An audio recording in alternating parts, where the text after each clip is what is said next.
Hare Krishna.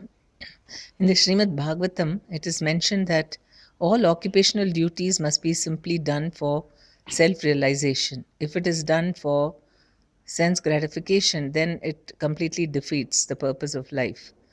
And it entangles us and gives us all kinds of mixed results. And the result is that we have to take repeated birth and death. We normally think we put off this birth and death issue as something very, can be postponed for a long time, and we don't take it very seriously. But in today, in Kali Yuga, we can see that this can happen at any time. People are completely engrossed in occupational duties for getting more and more money. In fact, people determine which line to take based on how much money they can get, whether they are inclined towards it or not, whether they have the aptitude. They force themselves because that's what gives them money, and that's why completely their life is a one of mixed bag of results, because uh, this I mean, the purpose for which it's being done, it doesn't satisfy also the heart. And so it seems like it is diametrically opposed. Doing your job and Krishna consciousness seems to be not at all congruous. I mean, people feel that when they are doing their job, they are getting pulled in another direction, and so they feel that in order to become Krishna conscious, maybe I have to give up my job.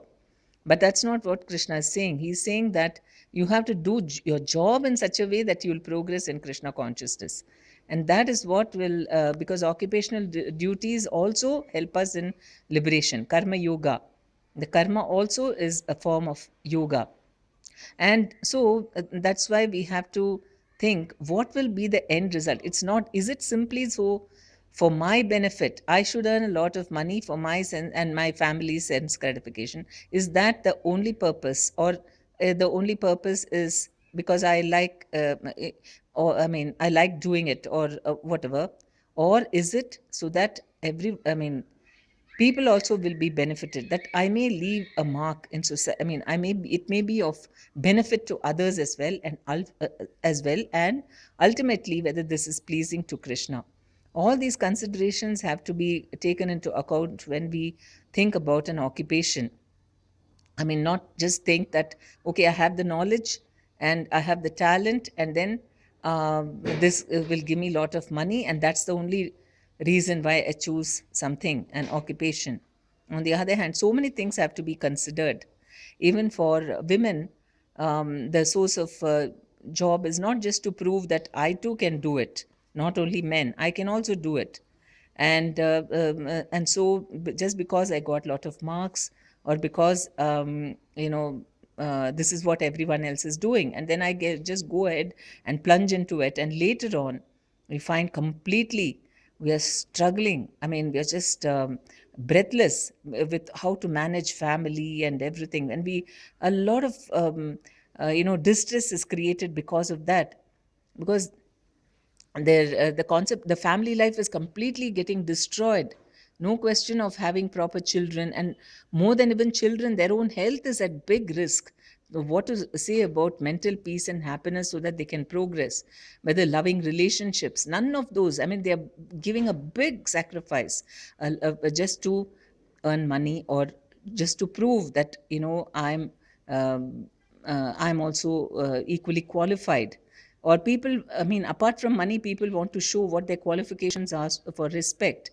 But whether that is giving them happiness, or whether that's preventing them from other kinds of problems, and that we don't know. I mean, we know, of course, because people are all getting so many diseases. The diseases start from a very early age, and doctors are all the time busy now. Allopathic doctors don't mind the spillover to all these alternative methods of medicine also, because people are totally I mean, not only physical medicines but mental medicines also. It's psychiatrists and psychologists, all of them are in big demand in today's world.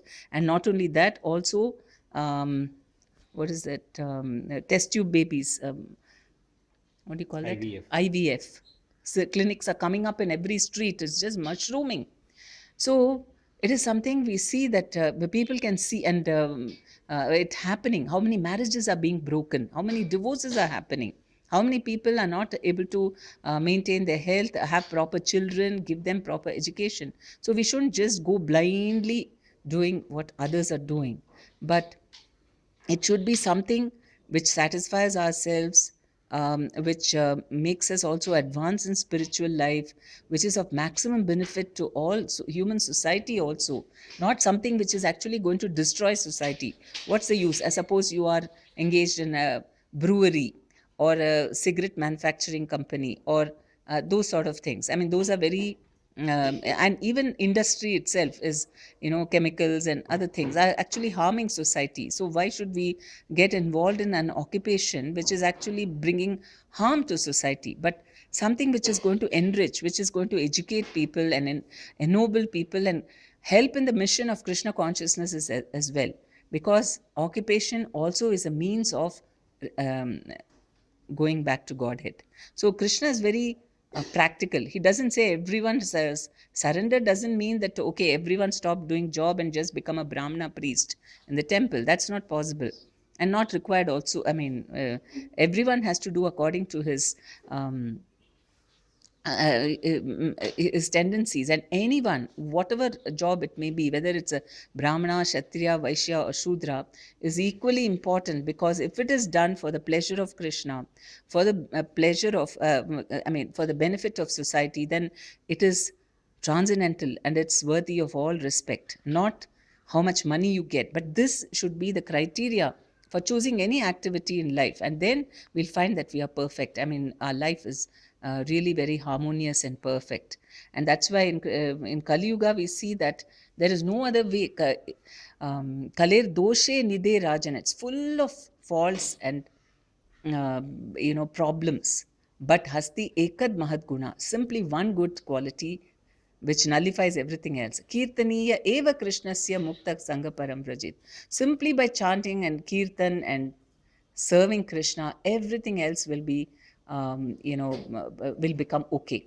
So that's why this should be given the top priority, because there are so many different things which we are not doing properly in a Vedic way. Or, if you see in all, if you see building homes, then, they say the Vastu is not okay.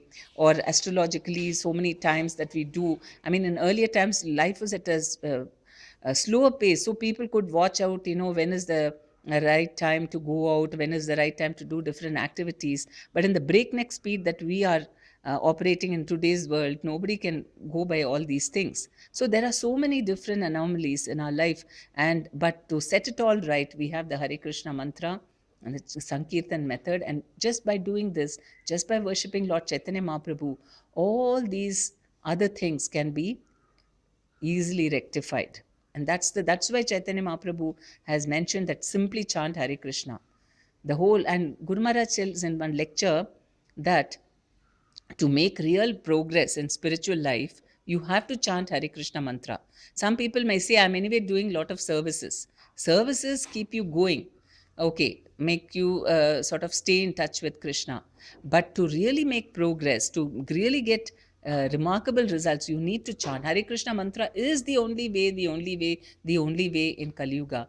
And so we must give all our efforts to make sure that we chant the Hare Krishna very dedicatedly every day, and then go ahead in the outside world, whatever occupational duties we have to do, or at home also, whatever is our duty, we do it wholeheartedly for the pleasure of Krishna, without forgetting him, putting him in the center. It's possible.